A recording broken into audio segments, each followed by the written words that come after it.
Hey, what's up, everybody? I'm Scott. I'm Shatay, and we are the Hazes.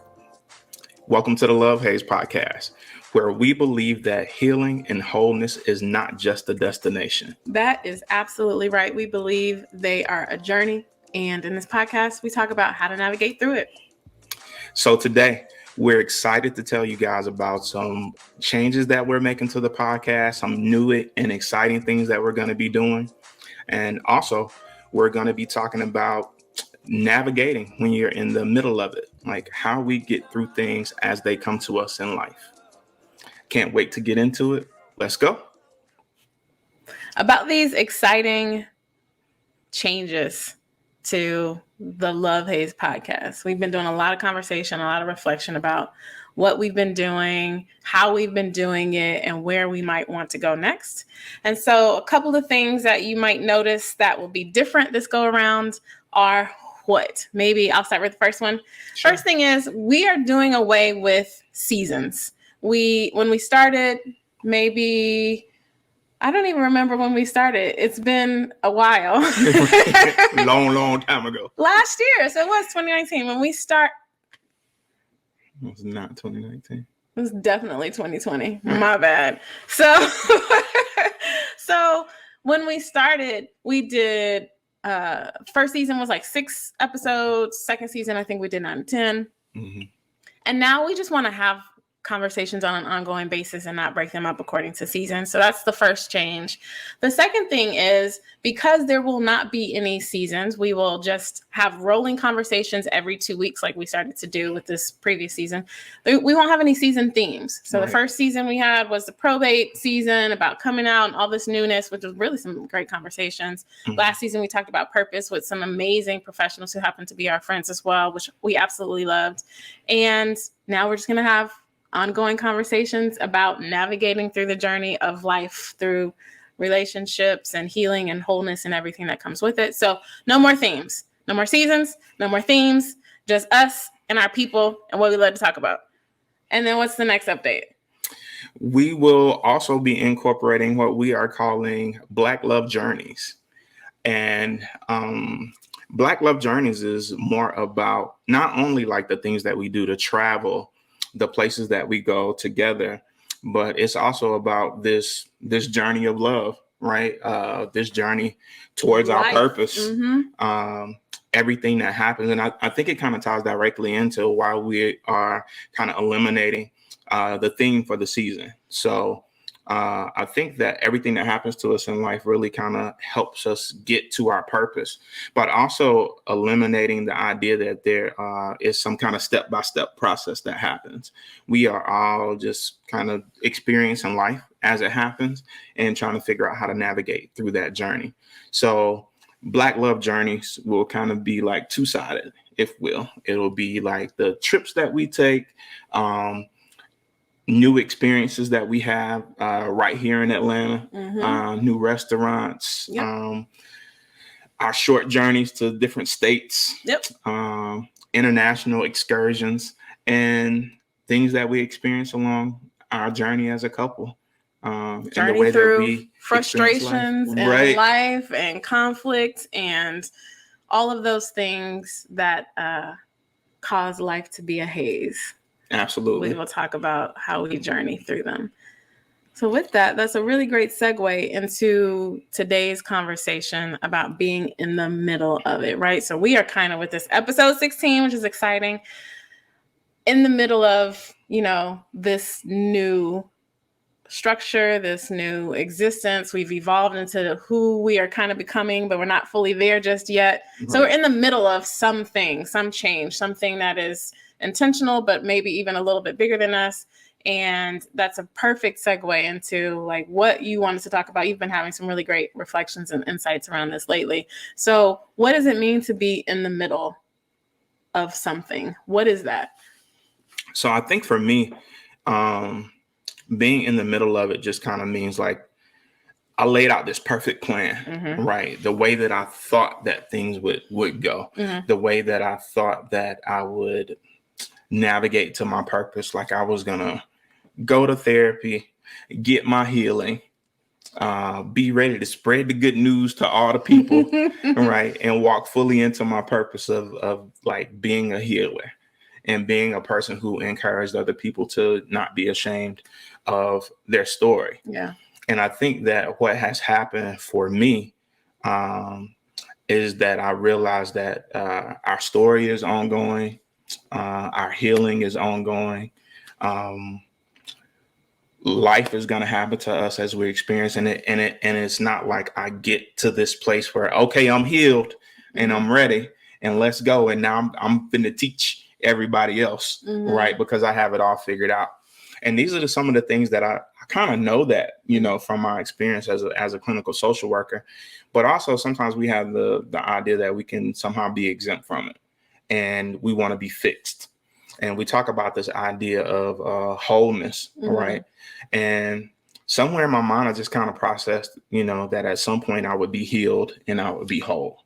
And being in the middle of it, what I'm realizing is that there will be things that will trigger me, will trigger old stuff for me, will kind of take me back to those thoughts of not enoughness as I'm in the middle of it and in the middle of like doing my purpose work, in the middle of like living life, in the middle of being loved and being a lover, of you know, like loving on my people, being in the midst of friendships. There will be speed bumps and stuff like that I'll experience.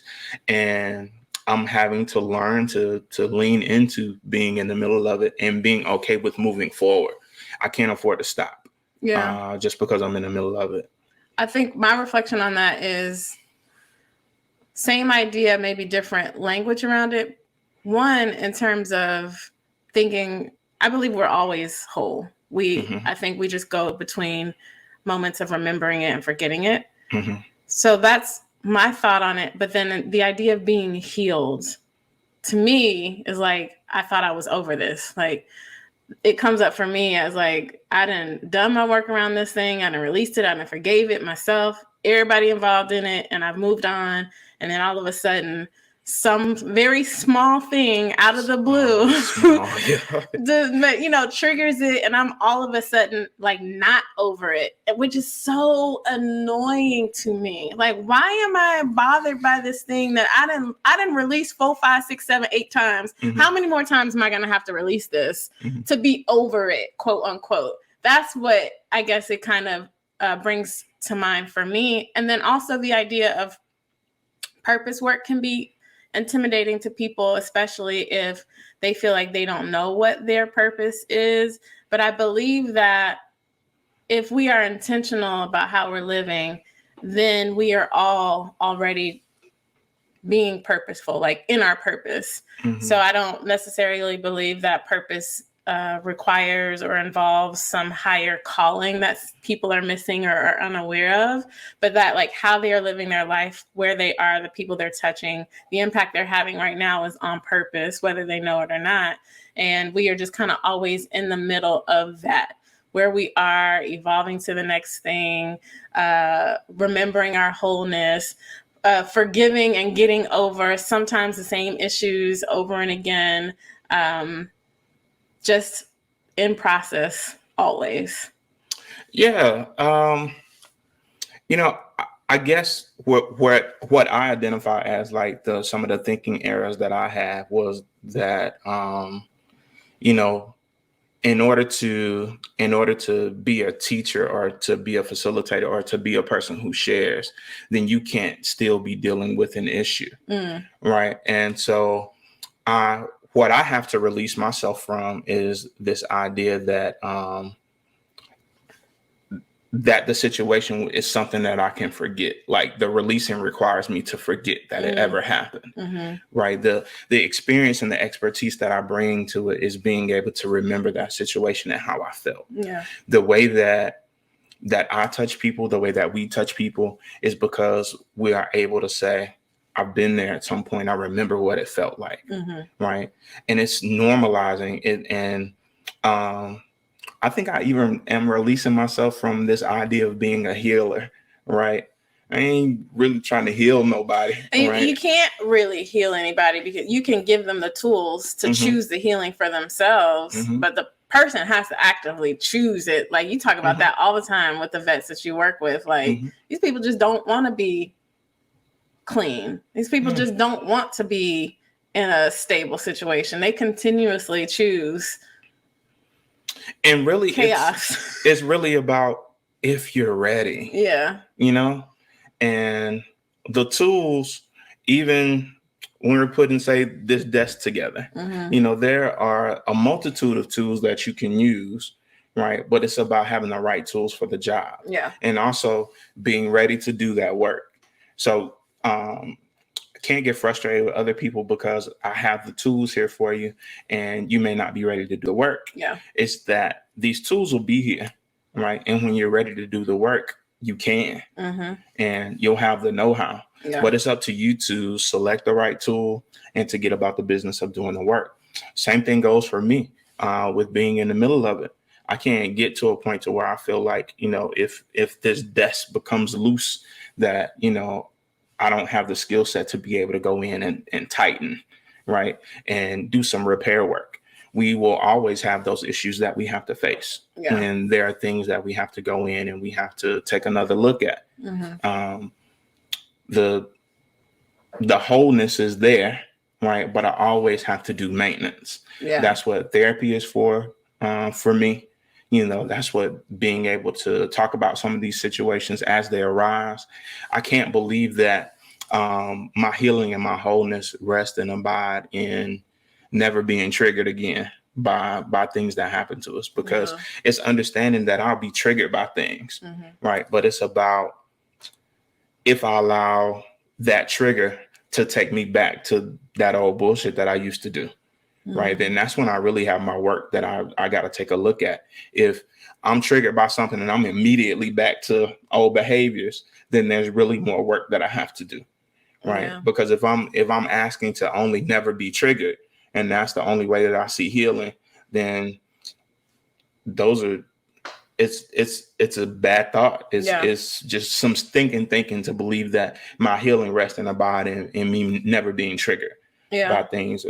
Your triggers are your triggers. Yeah. It's about the tools that you have access to use when you are triggered. Like, what do I do in those moments when something triggers my not enoughness or something triggers some of my old trauma? What do I do in those moments? Yeah, life is a series of choices, quite honestly. Like every single, our life looks the way that it looks right now because we've made a series of choices, good, bad, or indifferent. We've either chosen, like we talked about, maybe like in our first episode, we've either chosen the fear or chosen love, and your life takes shape according to what you continuously choose. Do you continuously choose love, whatever version of that it is for you, or do you choose whatever version of fear is in front of you? And I think that's important. So this idea of being in the middle, we've kind of talked about it conceptually, but how has it shown up for you in your life, like recently?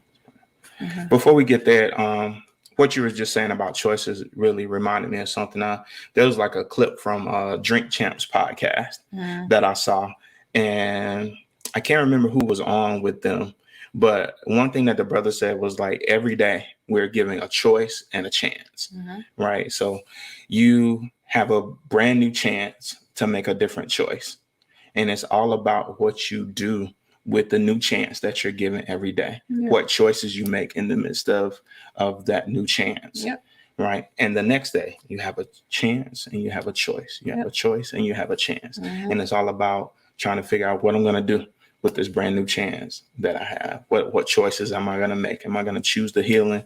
Am I going to choose to like shrink back into those old behaviors or whatever it is? But yeah, that just reminded me of that. Yeah, that's good.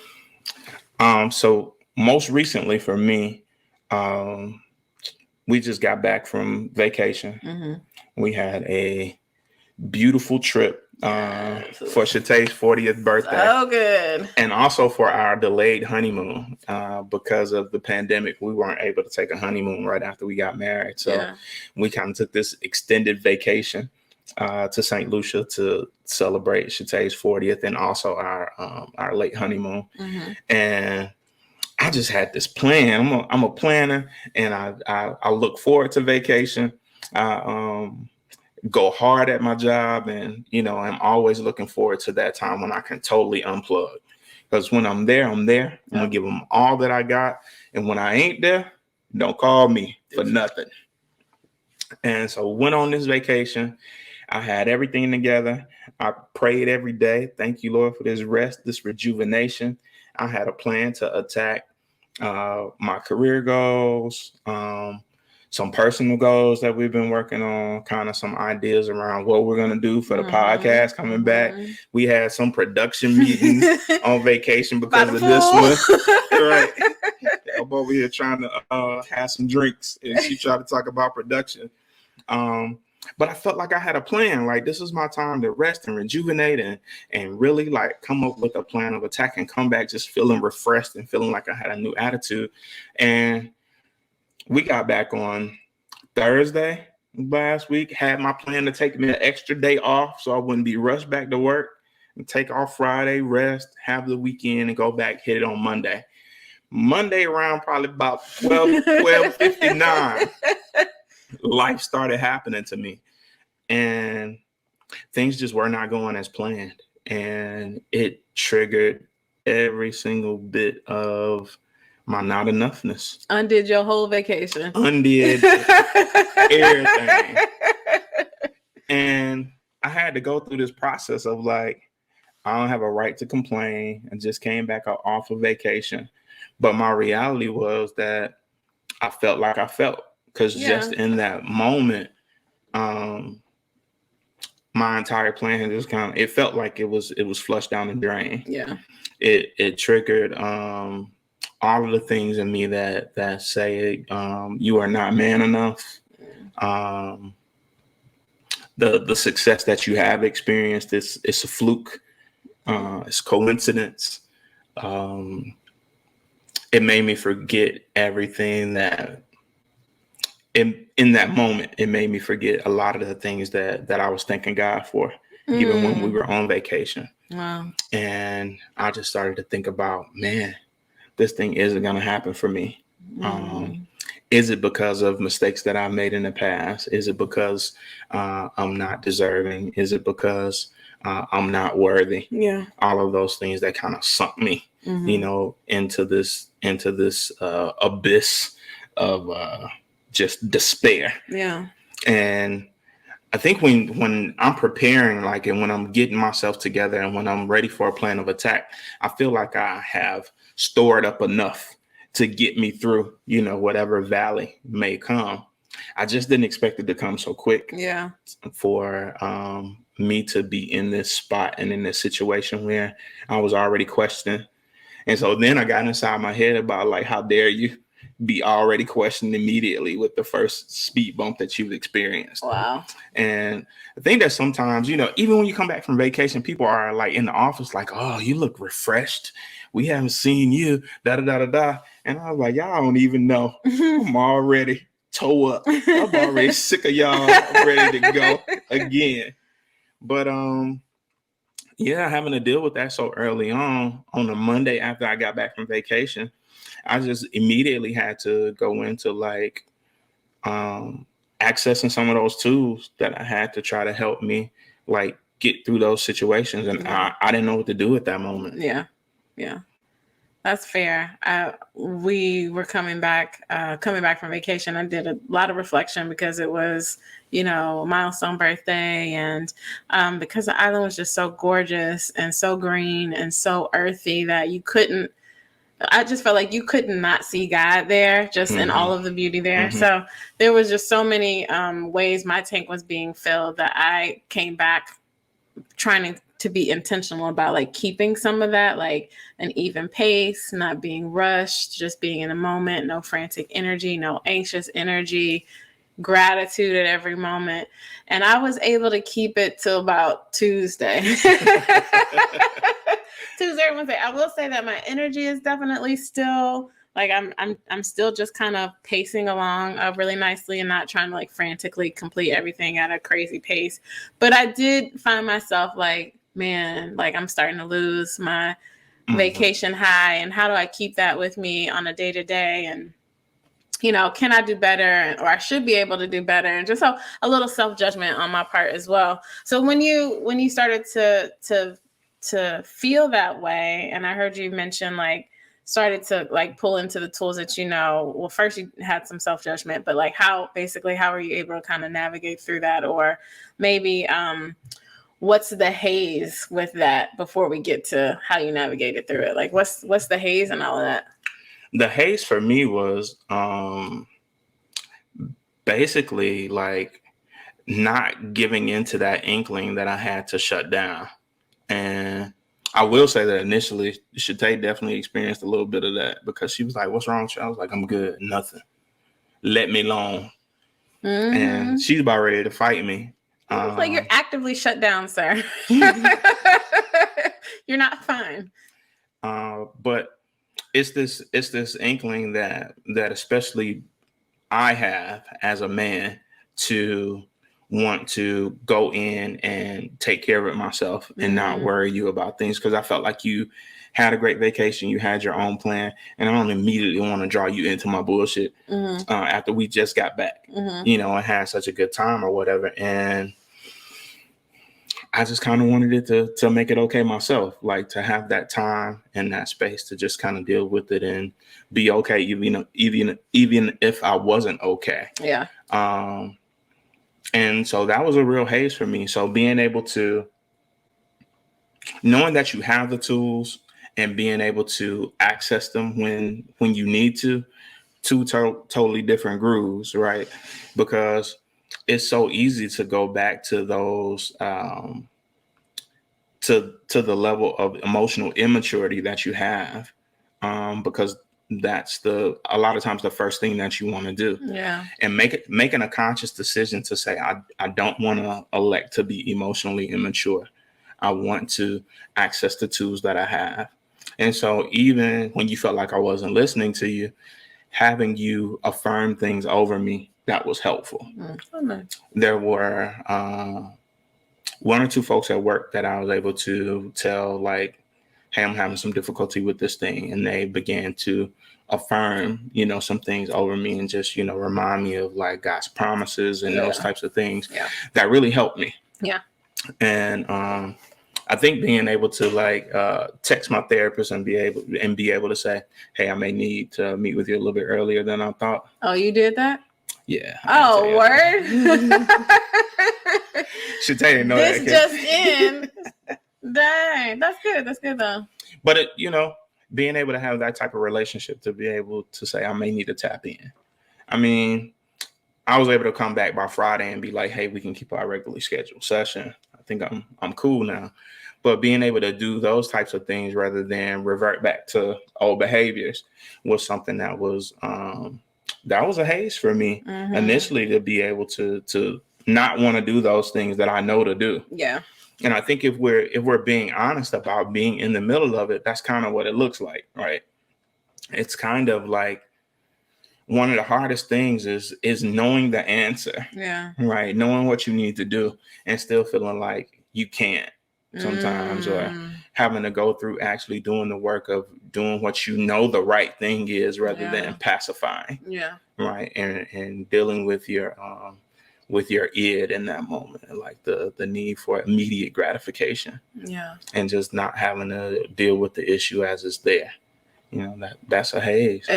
Not escaping it, or just, that's real. I don't want to deal with it. Or like I say, I don't even have a mental bandwidth to deal with this issue right now. I have so many other things. Yeah, I think that's fair. I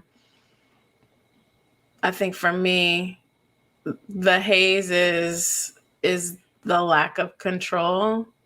That's an ongoing issue for me. I'm really organized, and I like to plan, and I like to have that.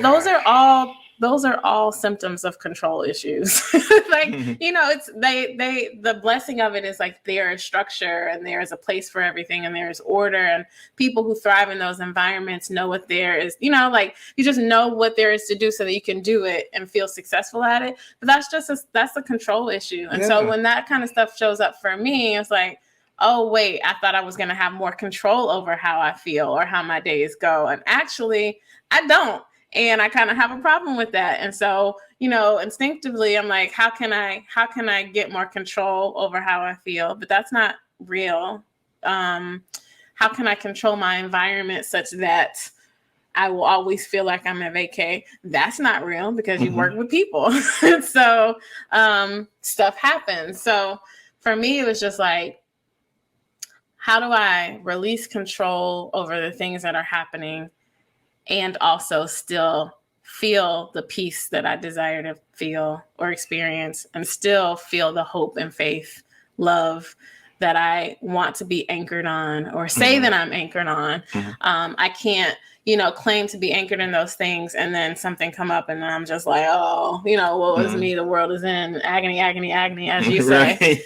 That's and so, so it was just like the haze for me is just like feeling out of control. And I had this plan and this is what it was going to look like. And actually life was quickly like, psych, I feel plan. And you have to like, okay, well, what are you going to do when those moments come up?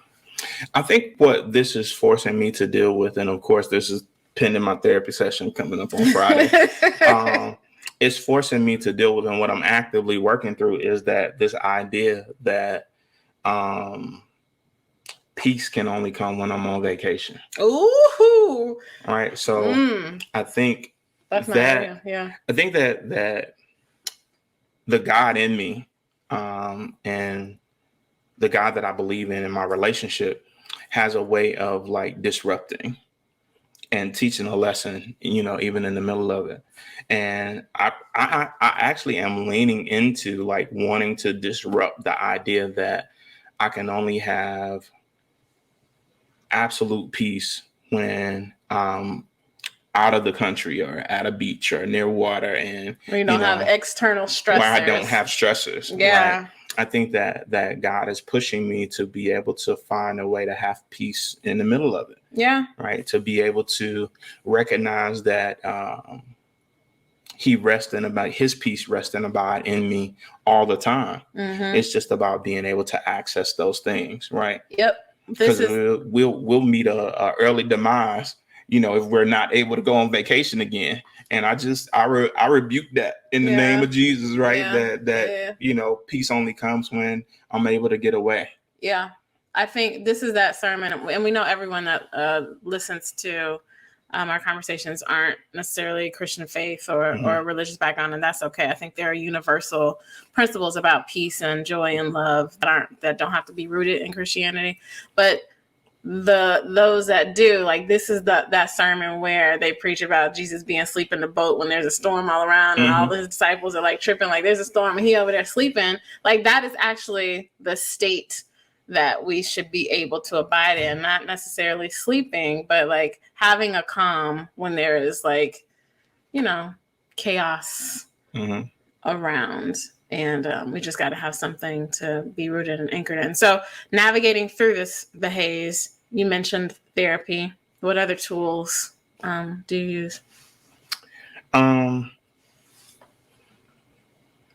Outside of therapy is really like accessing those support networks that I have available to me. Like there's you, of course, and there's also my immediate support network. Those people, and we talked about this in previous episodes, like making sure that you have someone that you can call who knows where the bodies are buried.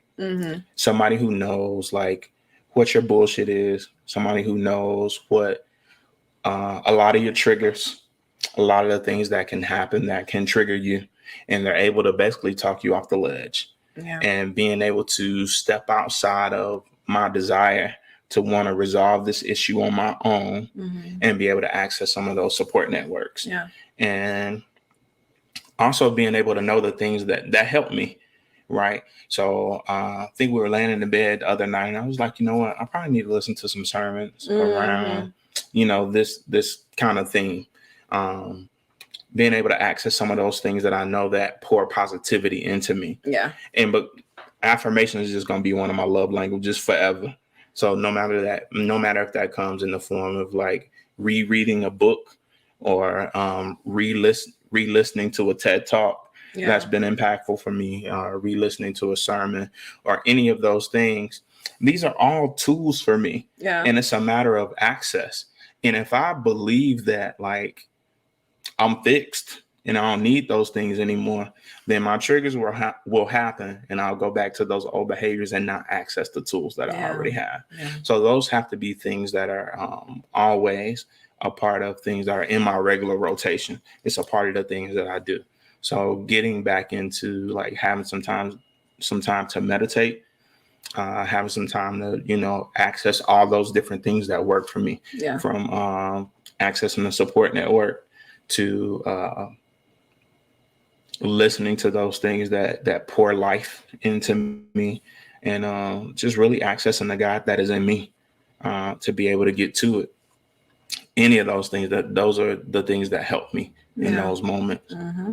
That's real. That's why your network, your village is so important, and why people stress like it's so important that the people closest to you either think the same or think higher than you. Because imagine if you had people around you that didn't think as holy as you did, or crab in a barrel mentality, or you think you better than, and so like you ought to feel like that. Like, so that is so important to have like-minded people around you to affirm. I think that makes a world of difference. I would definitely agree on all of the tools you shared in terms of coming out of that and remembering the wholeness, or remembering the choice that we have to choose wholeness is really important. Any music? What does this feel like? Man, so Eric Roberson just released a song. It's been maybe a month or two, and it's called Lessons. Showing you lessons. And a part of the song just says, God has a funny way of showing you lessons. And initially I thought he was only talking about love and relationship and all that kind of stuff. But to his credit, Eric Roberson has been able to take this song and really like put some movies on top of it, and like show examples of how in different movies that we love and in different life situations, like God has a funny way of showing us lessons. And so it extends beyond just romantic love. Yeah. It is being in a situation where God is showing up and he is trying to teach us something. And his way, of course, is not our way. And a lot of times not the way that we would want to learn a lesson. Not in a way that elicits any type of pain or struggle or anything like that. But he has a funny way of showing us lessons, even in the midst of whatever it is that we may be going through. So my music for the moment definitely feels like Lessons by Eric Roberson. And I love that, especially that idea about it's not just romantic relationships. He says this line, everything that I went through led me back to you, some version of that. And that really could be led me to you as like our partnership, but also that idea of it led me back to, I think at the end of the day, we are all on journeys to evolve to hopefully the highest versions of ourselves if we choose that. But everything that we go through leads us back to you, the God in us, leads me back to like myself. There's something so beautiful about that, because really at the core of it, pure joy, pure love, pure all of those good things. Yes, man. That is spirit, that is God, universe resides within us. So leading us back to that place of that pureness is just, it really unlocks that song having so many different levels for sure. And I feel like we could just have a whole conversation about lessons, right? And just this idea that everything that I need is already inside of me, right? It's not somewhere external. It's not something that I have to seek and grasp for, anything. Like, we've been equipped with everything that we need already inside of us. A lot of times it's us getting in our own way. A lot of times, most of the time, it's us getting in our own way. And for lack of a better term, like, not remember who the fuck we are. Like, I know who I am, right? And I got this. And it's not some external force that I'm waiting on to validate me. It's really about me giving myself grace and giving myself permission to access those things, right? And to do what I need to do in order to get my stuff together and go ahead and go about the business of like living this life on purpose and of taking ownership of my story and being on this journey and giving myself permission to find my way as I go. But there is work that we have to do along the journey that cannot afford to be held up by us being in our own way. So, yeah, lessons. That's I'm about to put that thing on repeat, y'all. You don't even know. Damn. Yes. Okay. Well, that's beautiful. That sums up our conversation about being in the middle of it. Please come back and join us for our next conversation. I believe it's going to be our very first edition of Black Love Journeys on the Love Haze. So we're going to have a whole Black Love Journeys conversation about our experience in St. Lucia, the nuts and bolts or the nitty gritty of the trip itself, but also the reflections that we had while we were there. And there were some good ones because we was thinking about a whole lot of stuff, as you heard today. Yep. That's a wrap, y'all. Thanks for rocking with us. And remember, life will always present us with a haze, but we all of us, have everything that we need within us to navigate through it. And you're not alone. Join us next time, and we'll take this journey together. Hey. Peace. Why'd you take so long to come to me? Oh, baby.